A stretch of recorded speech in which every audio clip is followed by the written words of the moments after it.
In 2022, we celebrate 130 years of HBCU football. On December 27th, 1892, Livingstone and Biddle College, now known as Johnson C. Smith University, played in Salisbury, North Carolina, with Biddle winning 5-0.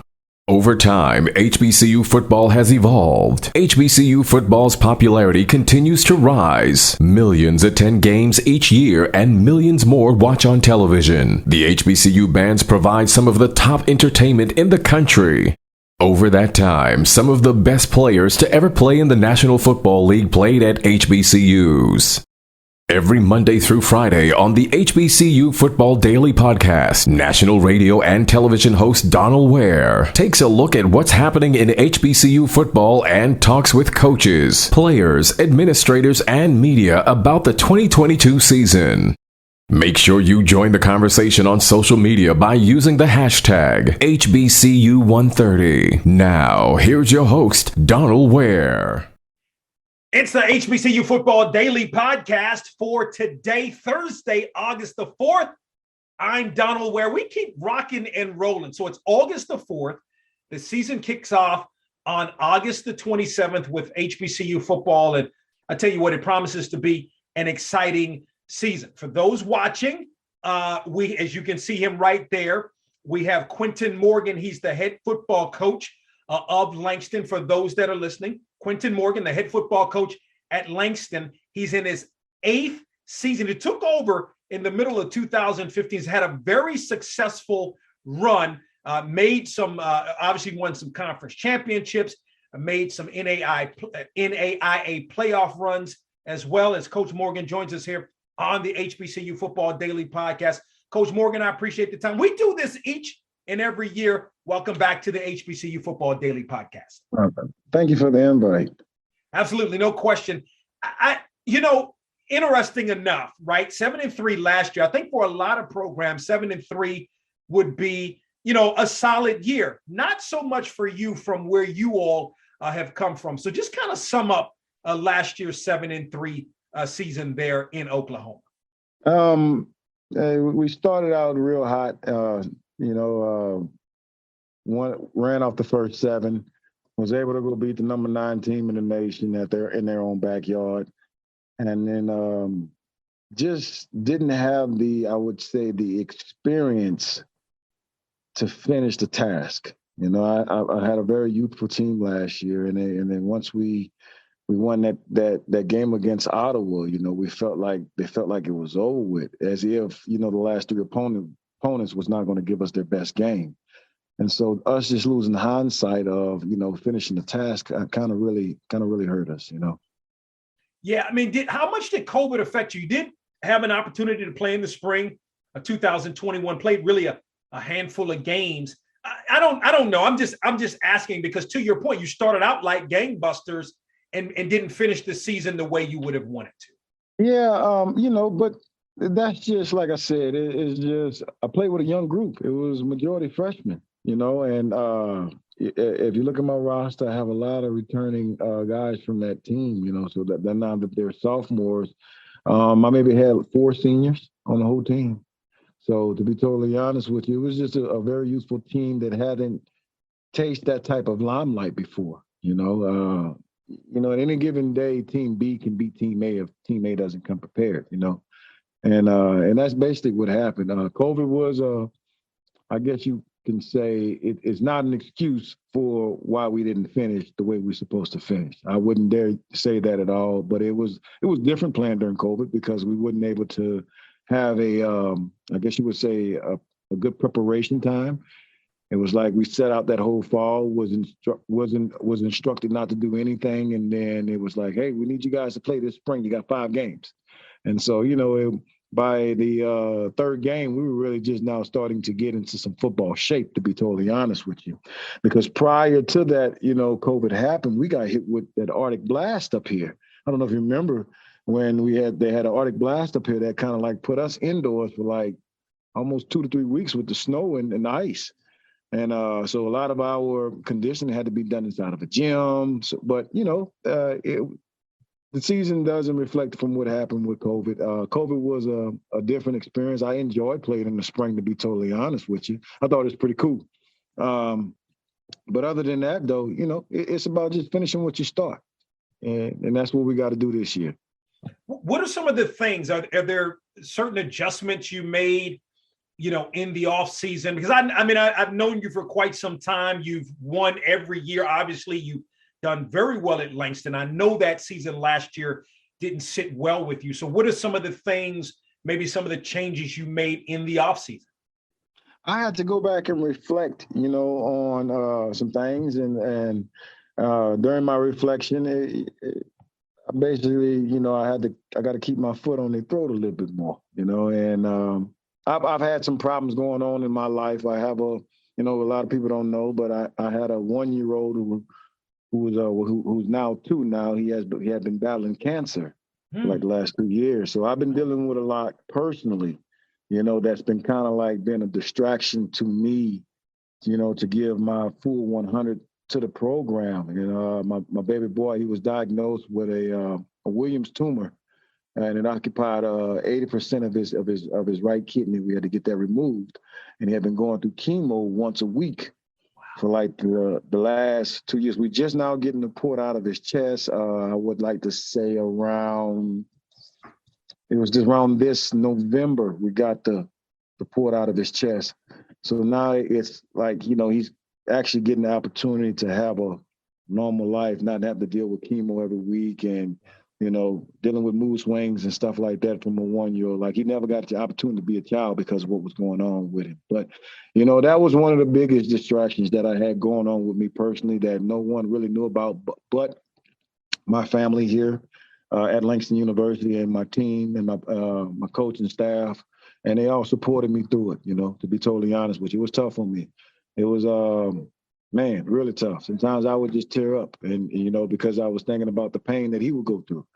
So I had a lot on my mind, and I thank God for the experience because I believe it made me stronger. And I know my son is going to be something special.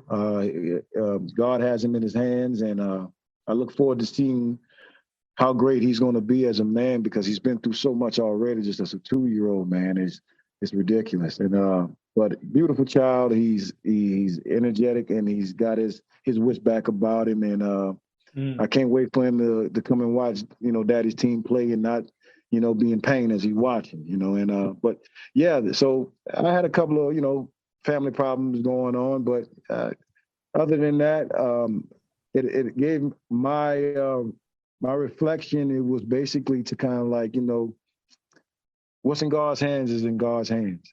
And I got to stay focused and continue to be a provider, not only for my family, but for these young men that I coach every day. They look up to me, they find their strength in me.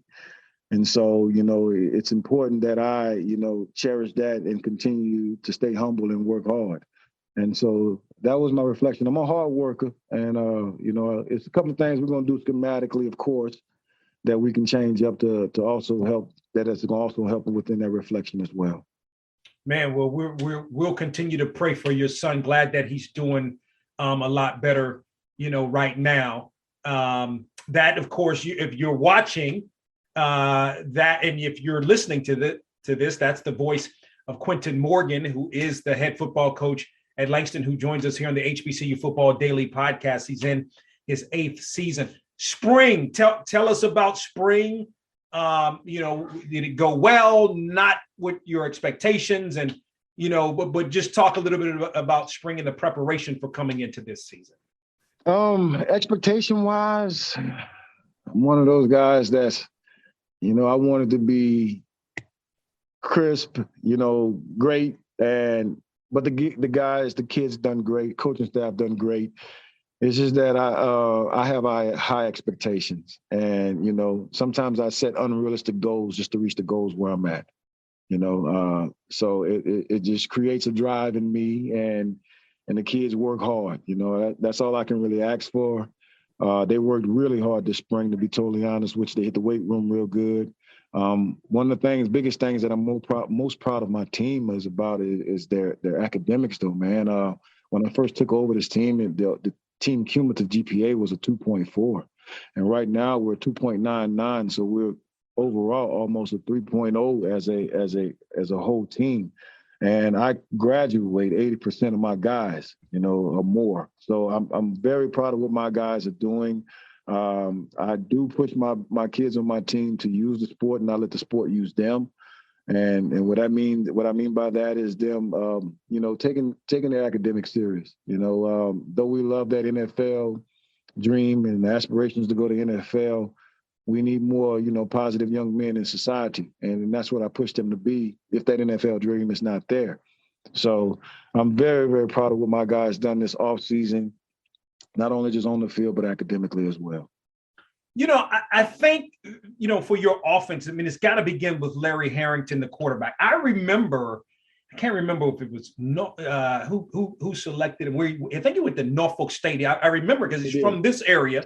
And he was, and I remember, ranking the recruiting classes and remembering him. And remember when he played in this area, he had a really good season, for you last year. Talk about him and the expectation for him in 2022. I think he's going to do a whole lot better. If you think about it, Larry, he was just coming into his own, to be totally honest with you. All right. We lost him after the first game of the season where we had to bring in Raquan Washington, who stepped in and done a great job, and Larry didn't get back until almost the fourth or fifth game of the season. And he kind of took over the helm from there. And so, with this spring up under his belt, he's learned the offensive scheme a lot better, and he's doing a whole lot better with getting the ball out of his hands, making great decisions with the ball. Him and offensive coordinator, Coach Darryl Mason, have been working on one accord with one another. So I'm very proud of him and the strides that he has taken to, basically learn more into the scheme. And he's understanding it a whole lot better, and I think he's going to do great this year for us. Yeah, a guy that can throw it, can run it also, can definitely get some things done. Speak to who he's going to and some of the names and expectations you have of some of the guys he's going to throw the football to this season. You got Brian Hasbro, Kevin Allen, Raquan Washington. We're going to use him as a utility. You got John Luis.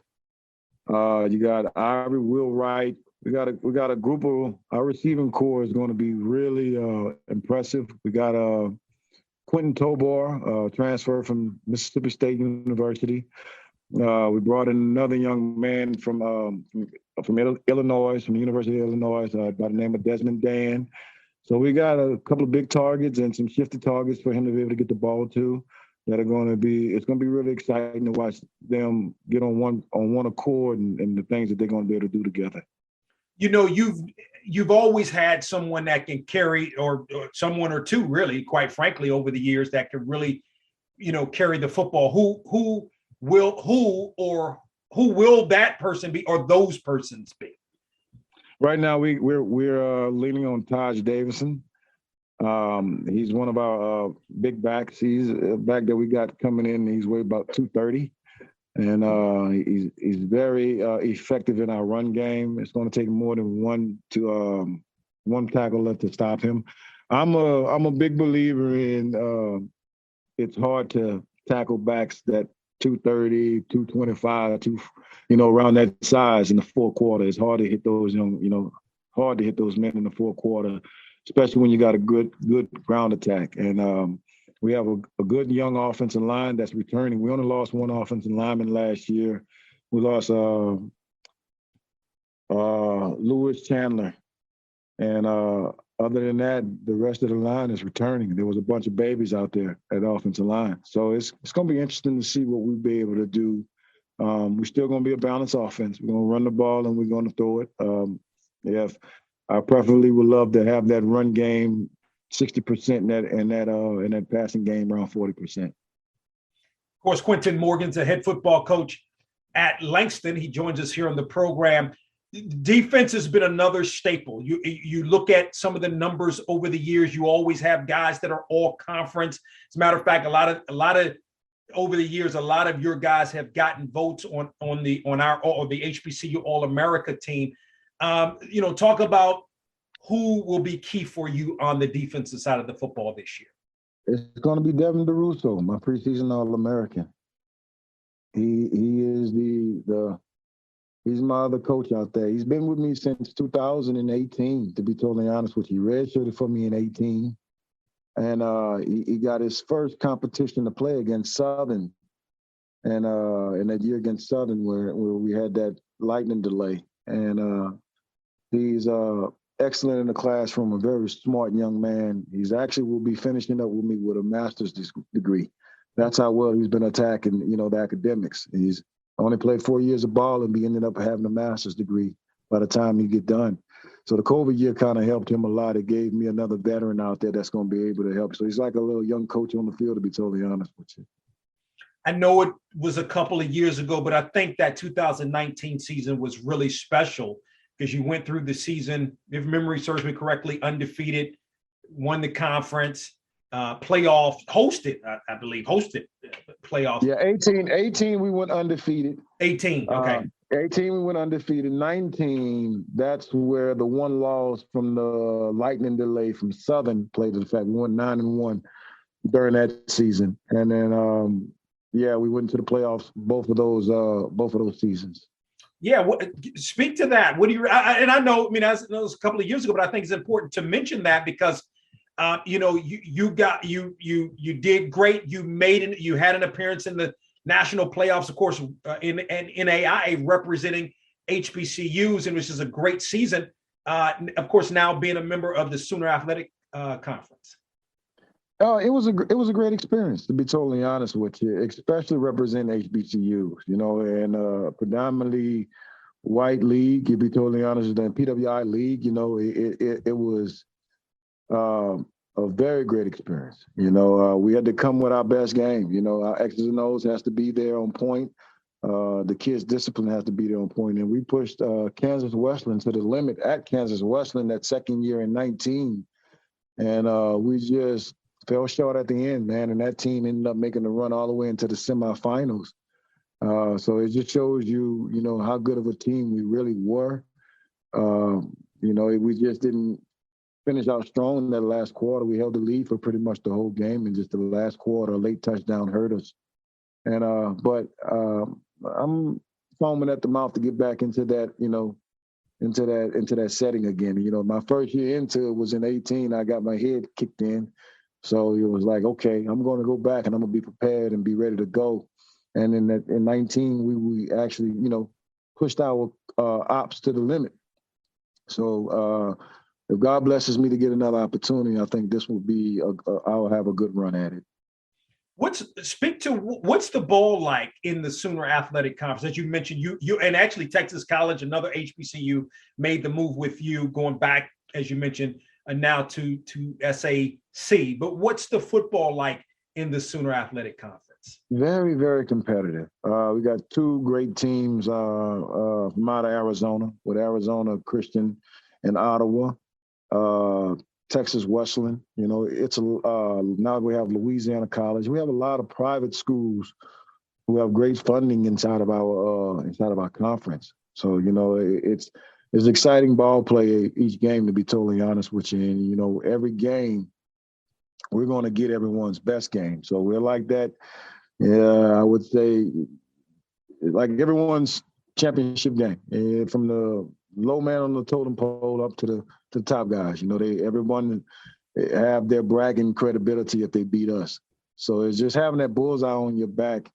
It makes it very fun and it's very competitive. And then speak to the schedule. You opened the season at home against Oklahoma Panhandle State, but kind of talk about the schedule. Of course, the next game, I know you probably take it one game at a time, but the next game is on the road against Texas College. As I mentioned, you guys have a bit of a rivalry there. Yeah, we do. It's normally a fun competition between us and Texas College. They have a new coaching staff there. Coach Greg Ellis is no longer there. Greg Ellis was with Dallas Cowboys. He was the coach. He was the head coach there last year. Now he's at Southwest Assemblies of God, which is SAGU, who who's on the schedule as well. I'm not too familiar with the new head coach, but I'm more than sure me and him will touch bases, and it'll be a mutual respect because we're the only two HBCUs that are in the conference. I'm sorry, I stand corrected. We have added Arkansas Baptist inside the conference too now. So Arkansas Baptist makes our third HBCU actually in our conference, to be totally honest with you. So, but like I said, but getting back to Texas College, it'll be a fun experience as usual. I look forward to a competitive game, and we just got to go out there and play ball. Play line football. Yeah. Last thought, and we appreciate the time. Quinton Morgan is the head football coach at Langston. Would you speak to, there's an HBCU move. You're an HBCU guy. You're an HBCU grad. You've coached at HBCUs prior to coming to Langston, where you were actually an assistant coach before you became the head coach. There's a movement, but that us as HBCU people have known about forever. Your thoughts, and is Langston benefiting from that, from this movement that has gotten out to more of the masses? I would like to say that Langston has been benefiting regardless of the new movement. We have great leadership here. And from our president, Dr. Ken Smith Jr., you know what I'm saying? We have great leadership here. We've been on a move prior to, the Deons and, the Eddie Georges, which were all doing a great job, basically, with their platform as head coaches by, speaking up for these young athletes. I think that is so much important, and that he doesn't know how much I thank him and appreciate him for that, even though I haven't got the opportunity to tell him. By the way, he was, my favorite player in football. But I just love the simple fact of how he's speaking up for these HBCUs. I think it should have been done a long time ago. And, just to see, like you said, the movement that is creating, I think it's great. To my mind, HBCU football always been the best football. All you got to do is look at the record books in the NFL, and that'll tell you everything. I feel like I've always said it myself. When it comes to skill position wise, the only difference is the interior. Skill position wise, our kids can play with anybody on any level. The difference is just the interior, and I've been saying that since I've been able to be blessed to be a head coach. I know what kind of kids I have that are skill position kids, and it's just the difference in, like I said, the interior, big guys up front. And if the playing fields were even, I think that every HBCU will be able to compete across the nation. Quinton Morgan, in his 8th season as the head football coach at Langston, joins us here on the HBCU Football Daily Podcast. The Lions going to open the season at home on Saturday, September 3rd, against Oklahoma Panhandle State. Coach Morgan, we've done this over the phone. It's good to see you in this manner. And yes, sir. Good luck to you and the Lions this season. God bless, man, and thank you so much, Don. We hope you enjoyed this episode of the HBCU Football Daily Podcast. You can also listen to the podcast at BOXTOROW.com, iHeartMedia, or wherever you get your podcasts. Don't forget to get your HBCU football fix on Box to Row with Donald Ware each weekend on the radio station near you, and on SiriusXM on HBCU, Channel 142, and on ESPNU Radio on SiriusXM, Channel 84. Follow us on Twitter and Instagram at Box to Row for the latest in HBCU football, and don't forget to tell a friend.